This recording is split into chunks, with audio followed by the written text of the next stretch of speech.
The following story has been brought to you by StoriesToInspire.org. And let me tell you a story of a man who was definitely in this zone. A man who was in this zone to the nth degree. The story is almost hard to believe.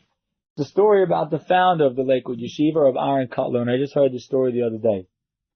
Aharon Kotler once, who had to be out of town, I don't know, maybe in Miami or something like that, raising money for the yeshiva. And he was going to meet someone who was going to help him meet someone to raise money. Anyhow, he had an appointment, something went wrong. Bottom line is that he couldn't meet the person he was supposed to meet, was not going to be available for another 2 hours. So what's Aharon Kotler going to do? If he has 2 hours to wait, obviously he's going to sit and he's going to study. Okay, nothing surprising about that. He's with a young man, one of his students in the yeshiva. He tells him, could you please bring me a table and a chair so I can sit and study? Fine, the student brings him a table and a chair, no problem.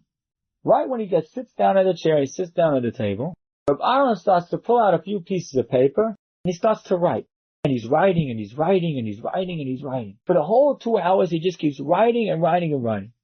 And it's obvious what's he writing. He's writing chidushim on Torah. He's writing his nice, beautiful new thought. What's the big deal? No big deal.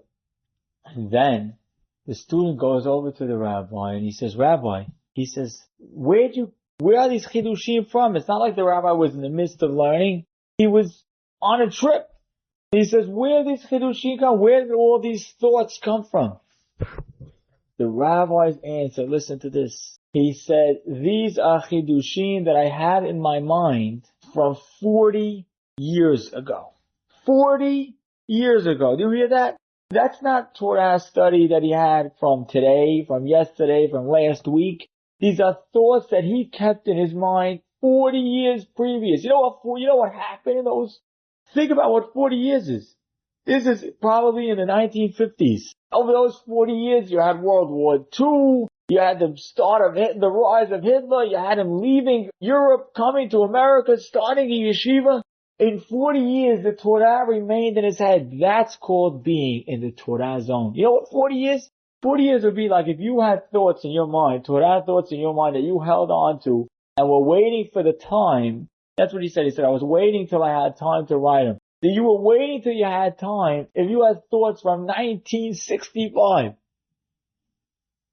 It's unbelievable. The story is almost practically hard to believe. It's an amazing story, but it was told by a rabbi in Lakewood at the yard site of the son of Rabbi Kotler. He mentioned this story. That's what it means, being in the Torah zone. That's what Torah can do for you. This is an extreme level, but if you're able to be connected to the Torah, it helps your mind, exercise your mind. It allows you to be removed somewhat from all the other pleasures that the world tries to pull you into.